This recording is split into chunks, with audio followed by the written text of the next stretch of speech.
Hey everyone, this is Matt, and we are here deep in the EA hub, in the nucleus of Gamescom.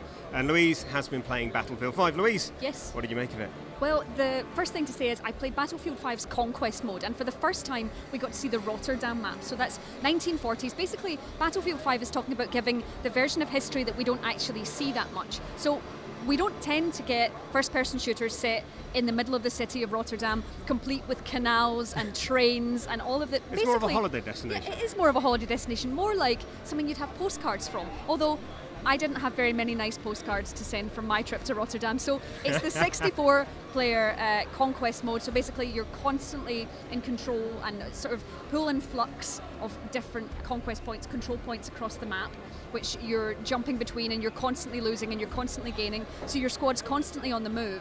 It just creates this absolutely...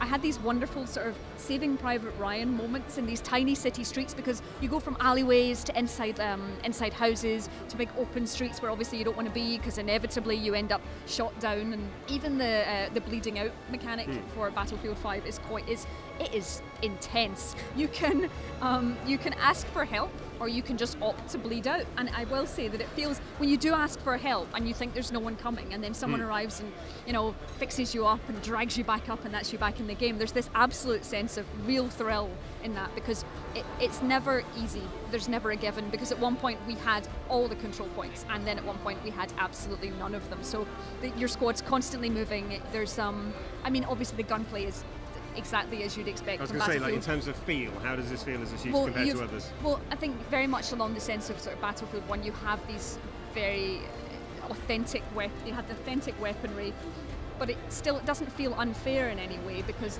it's that sort of level of mastery. So even if someone is a better shot than you, it's not a case of frustration, it's a case of getting back in there and doing it again, because everybody is dying. You know, there's mortars hitting the ground, there's tanks rolling on by. So it's constantly like the best war movie you've ever watched, which is really exciting. There was a point where I was with my squad, and we were going along the side of this canal, and they were running in front of me, and a mortar went off and there was smoke, and we were sort of shooting into the smoke, which felt absolutely incredible, because even, you know, I died 2 minutes before, but I spawned straight back in, and everyone's working together, and it's genuinely absolutely exhilarating to play. In terms of scale, so obviously we've got the sort of battlefield destruction, or you know, all the sort of visual effects that we come to know and love. Like how impressive is it? And it might be a difficult thing to convey. Hopefully you'll see some footage. Hopefully you're watching it right now. That would be helpful.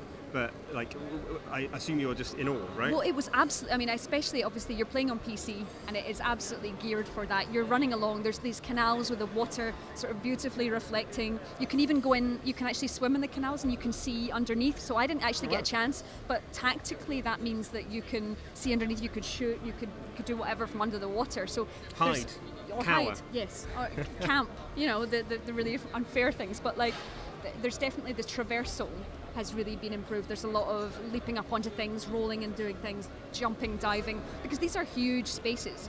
And I found this train, and it was incredible. I was running through, sort of on sprinting down the middle aisle of this train, and I could see members of my squad sort of running along past me, and you just felt like you were such a part of something really pretty. And also the fact that it reminds you, when you're playing a first-person shooter, you're mostly like, this is what I'm doing, this is war.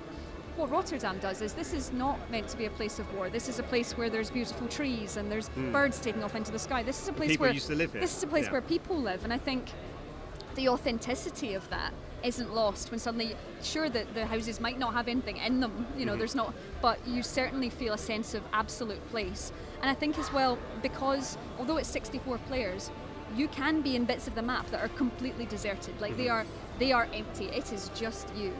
And there's something about those moments where you're trying to find your squad, or you're trying to get back to where the action is, and you can hear the sound, you can hear the bombs in the horizon, you can hear everything happening.